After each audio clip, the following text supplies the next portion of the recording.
Assalamualaikum warahmatullahi wabarakatuh. Alhamdulillah. Alhamdulillahilladzi ja'ala fis sama'i burujan wa ja'ala fiha sirajan wa qamaran munira. Asyhadu an la ilaha illallah wa asyhadu anna Muhammadan abduhu wa rasuluh. Allahumma salli wa sallim wa barik ala Muhammad wa ala alihi wa ashabihi ajmain. Amma ba'd. Bapak Ibu sekalian yang saya hormati, syukur alhamdulillah pada malam hari ini Allah kembali memilih kita untuk hadir di tempat yang mulia dan agung ini dalam rangka untuk melaksanakan salat Isya secara berjamaah dan insya Allah salat tarawih juga secara berjamaah. Bersama-sama kita bersujud di hadapan Allah Subhanahu wa Ta'ala, mencari cinta, rahmat dan kasih sayangnya. Salawat dan salam kita kirimkan kepada junjungan Nabiullah Muhammad sallallahu alaihi wasallam, uswatun hasan, suri toladan, role model bagi kita sekalian umatnya. Allah berfirman, laqad kana lakum fi rasulillahi uswatun hasan. Sungguh telah ada pada diri Rasulullah sallallahu alaihi wasallam suri toladan bagimu. Nabi yang diberi gelar Sirajan Munir, yang mengeluarkan umatnya dari kegelapan menuju cahaya. Nabi yang perintahnya adalah perbuatannya. Nabi yang hatinya adalah lisannya. Nabi yang ucapannya adalah tindakannya. Sehingga dipuji oleh Allah Subhanahu wa Ta'ala dan diabadikan namanya di dalam Al-Quran dengan Allah mengatakan, wa innaka la'ala khuluqin azim. Nabi yang berbudi pekerti yang agung dan berakhlak mulia. Bapak Ibu sekalian yang mulia, judul ceramah kita di pertemuan yang singkat ini adalah meraih rahmat, menggapai maghfirah di bulan mulia. Dalam penggalan surah Al-A'raf ayat 156 Allah berfirman,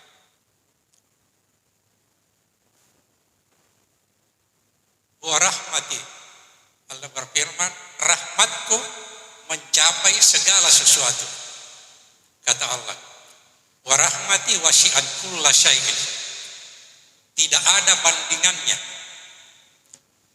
rahmat Allah dan kasih sayangnya kepada kita sekalian.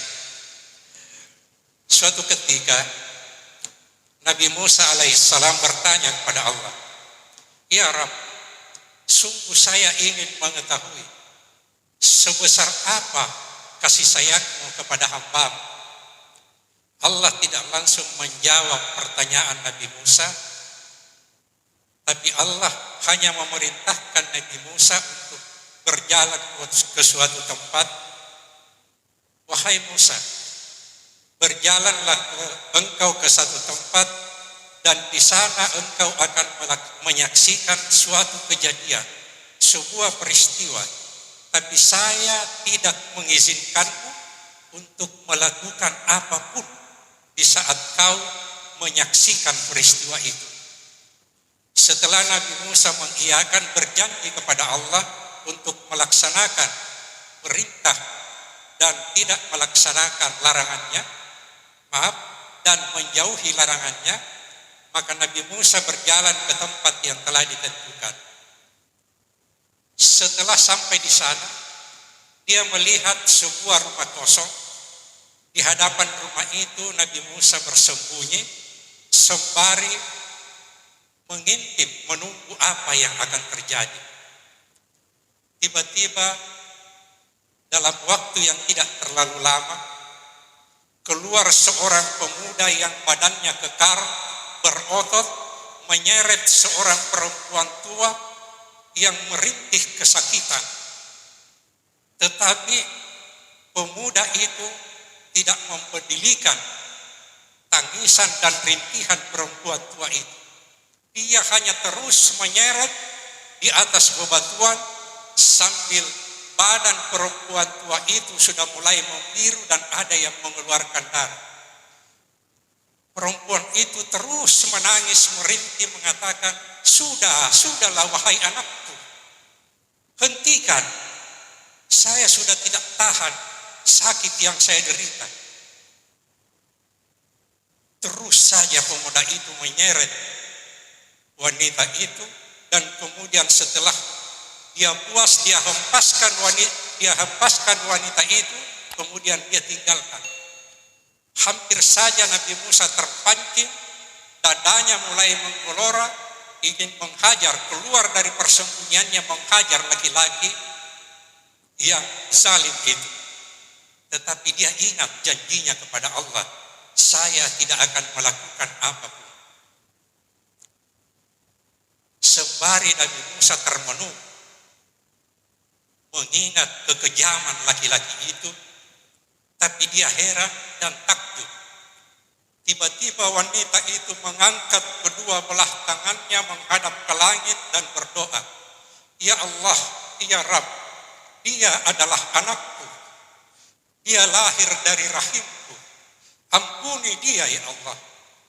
Sebenarnya dia tidak ingin untuk menyakiti, berikan dia rahmat dan kasih sayang, berikan dia petunjuk dan hidayah. Nabi Musa kagum dan takjub dengan pernyataan wanita mulia itu. Tiba-tiba suara dari langit mengagetkan Nabi Musa. Wahai Musa, apakah engkau sudah melihat peristiwa itu? Sudah ya Rabb, aku sudah menyaksikan dengan mata kepalaku sendiri. Wahai Musa, apakah engkau sudah menyaksikan dan melihat bagaimana besarnya kasih sayang seorang ibu kepada anaknya? Sudah ya Allah, saya sudah menyaksikan langsung bagaimana besarnya kasih sayang seorang ibu kepada anaknya. Di saat dia menderita luka bahagian badannya sudah mermar dan ada yang berdarah, dia masih memohonkan ampun untuk anaknya. Dia masih meminta kepadamu ya Allah agar anaknya diberikan hidayah dan petunjuk. Dia masih membela anaknya. Apakah engkau sudah tahu wahai Musa bahwa kasih sayang ibu itu hanya seujung kuku dibanding dengan kasih sayangku kepada hamba-hamba. Bapak Ibu sekalian, begitu besarnya kasih sayang Allah kepada kita sekalian. Subhanallah, subhanallah, Masya Allah, Allahu Akbar. Cuma kita yang kadang-kadang lalai menutup hati untuk selalu bersujud, memohon ampun dan memohon hidayah, rahmat dan kasih sayang. Bapak Ibu sekalian yang saya hormati, di dalam salah satu surat Allah berfirman, la taqnatu mir rahmatillah, innallaha yaghfirud dzunuba jami'an, innahu huwal ghafurur rahim. Jangan pernah kalian berputus asa dari rahmat dan kasih sayang Allah, karena Allah mengampuni semua dosa-dosa hambanya, dan sungguh Allah Maha Pengasih, lagi sungguh Allah Maha Pengampun, lagi Maha Penyayang. Ayat ini Bapak Ibu sekalian yang mulia sungguh-sungguh memberikan informasi kepada kita bahwa jangan pernah kita putus asa dari rahmat dan kasih sayang Allah. Tidak ada orang baik yang tidak punya masa lalu. Tidak ada orang buruk, orang jahat sekalipun yang tidak punya masa depan. semua orang sama di mata Allah Subhanahu wa taala untuk selalu menjadi lebih baik, merubah dirinya, memperbaiki dirinya menjadi lebih baik. Seburuk apapun masa lalunya dan segelap apapun lingkungannya dahulu. Ada orang yang pernah merobek-robek Al-Quran di hadapan Rasulullah, malah nyaris membunuh Rasul, tapi dia sekarang berada di sampingnya Rasul Sallallahu Alaihi Wasallam, Umar bin Khattab.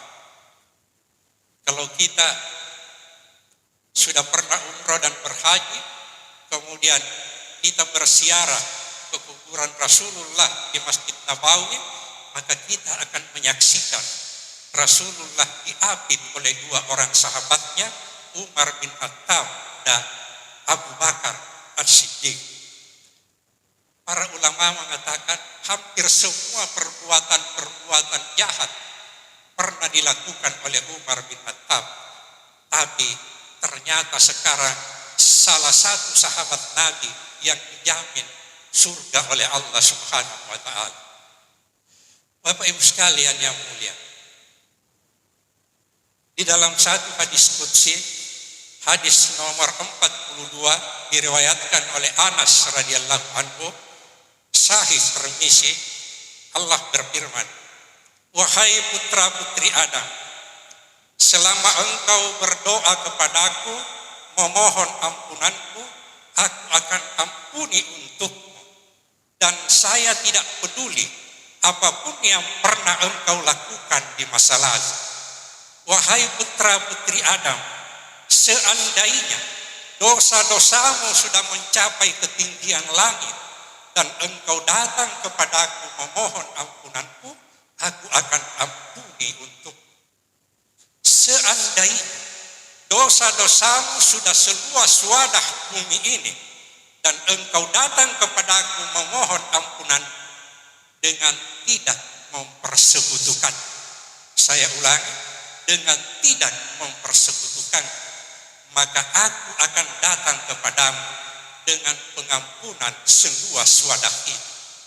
Satu syarat saja yang Allah minta, kalau rahmat dan kasih sayang, maghfirahnya, ampunannya kita mau dapatkan, jangan pernah mempersekutukan Allah.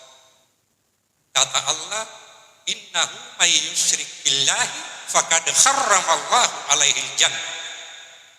Barang siapa yang mensekutukan Allah dengan sesuatu, maka diharamkan surga baginya. Bapak Ibu sekalian yang saya hormati, itulah sebabnya jangan pernah kita mencoba-coba untuk mensekutukan Allah. Karena ada juga yang biasa kalau anaknya tidak lulus dia ke paranormal. Kalau ingin rezekinya bertambah, dia mencari kuburan yang dianggap bisa memberikan, membantu mendoakan dirinya kepada Allah Subhanahu wa taala. Ada juga yang mengatakan, saya punya cincin ini, kalau saya pakai kemudian ikut tender, semua proyek saya menangkan. Itu harus bertobat, tobat nasuha.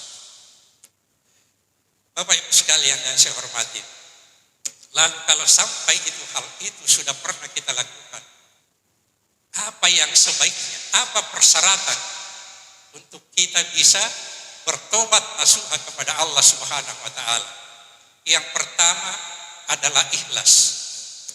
Sungguh-sungguh ikhlas, hanya bertobat kepada Allah, bukan kepada manusia. Kita bertobat bukan karena takut kepada istri, takut kepada wali kota, takut kepada gubernur, tapi hanya kepada Allah. Ada yang biasa mengatakan, Bapak, Ibu di rumah, Bapak, kita mami itu yang tidak pernah pergi tarawih, kita mami yang tidak pergi salat berjamaah di masjid. Semua tetangga sudah pergi berjamaah, sisa kita pergi juga, tapi karena dia bertobat karena istrinya. mau naik jabatan, dia memperlihatkan di depan pimpinannya, di depan manajernya bahwa dia orang tobat karena dia pernah bersalah, dia perlihatkan. Tidak, itu bukan tobat, namanya hanya takut kepada manusia. Jadi bertobat hanya takut kepada Allah, bukan takut kepada sesama. Kemudian yang kedua, menyesali apa yang pernah kita lakukan, perbuatan-perbuatan maksiat yang pernah kita lakukan di masa lalu. Ada juga orang yang merasa bangga, bercerita kepada teman-temannya, saya dulu beberapa tahun yang lalu, kalau saya minum khamar biasa sampai 5 botol, 1 jam saja sudah habis. Saya biasa minum pil, mengisap sabu-sabu dan lain-lain, luar biasa nikmatnya. Itu berarti kita bangga dengan masa lalu kita, berarti kita tidak menyesal. Kita harus menyesal dengan semua yang pernah kita lakukan yang berbuat dosa kepada Allah Subhanahu wa taala. Yang ketiga, meninggalkan sama sekali perbuatan itu, menjauhi sama sekali dan tidak mengulanginya.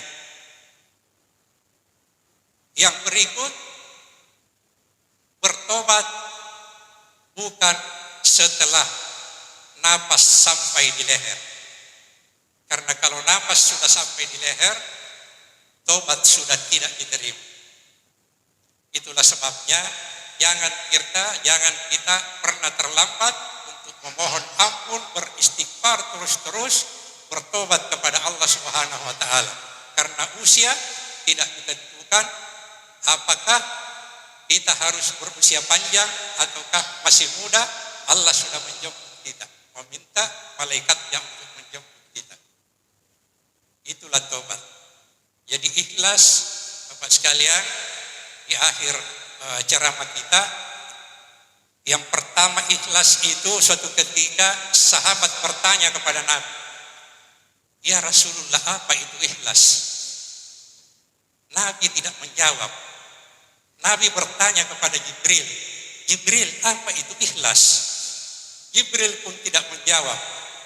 Jibril bertanya langsung kepada Allah Subhanahu wa taala, ya Allah, apa itu ikhlas? Allah menjawab yang diriwayatkan oleh Al-Busairi. Allah menjawab, ikhlas itu adalah suatu rahasia dari rahasiaku yang saya tanamkan dalam diri hamba-hambaku yang aku cintai. Jadi ikhlas itu cuma Allah yang tahu dengan diri kita. Jangan kita berkata kepada orang lain, saya ikhlas. Tidak usah. Diri kita yang tahu. Yang paling tahu keikhlasan kita cuma diri kita dan Allah Subhanahu wa taala. Dari penjelasan tadi menunjukkan bahwa ikhlas itu tidak diketahui oleh malaikat, sehingga malaikat tidak mampu untuk mencatat. Ikhlas itu tidak diketahui oleh iblis, sehingga iblis tidak mampu untuk merusak. Dan ikhlas itu tidak diketahui oleh hawa nafsu, sehingga hawa nafsu tidak bisa menyelewengkannya. Ikhlas itu bukan apa kata orang, tapi apa kata Allah. Itulah ikhlas. Bapak sekalian yang mulia, mudah-mudahan puasa-puasa kita, ibadah-ibadah kita di dalam bulan suci Ramadan ini dapat membersihkan lekuk-lekuk jiwa kita yang paling dalam, hati kita masing-masing, sehingga yang insya Allah di akhir pembaringan kita yang terakhir sebelum menutup mata untuk selamanya, Allah memanggil kita dengan panggilan yang indah, panggilan yang mesra. Ya ayyatuhan nafsul mutmainnah, irji'i ila rabbiki radiyatan mardiyah, fadkhuli fi ibadi wadkhuli jannati. Wahai hamba-hambaku, wahai jiwa yang tenang, kembalilah kepadaku dengan puas, dengan bahagia, masuklah ke dalam golonganku, ke dalam jamaahku, dan masuklah ke dalam surga. Subhanakallahumma bihamdi, asyhadu an la ilaha illa anta, astaghfiruka wa atubu ilaik. Assalamualaikum warahmatullahi wabarakatuh. dipersembahkan oleh Yayasan Haji Muhammad Cengho Sulsel dan Takmir Masjid Muhammad Cengho Goa.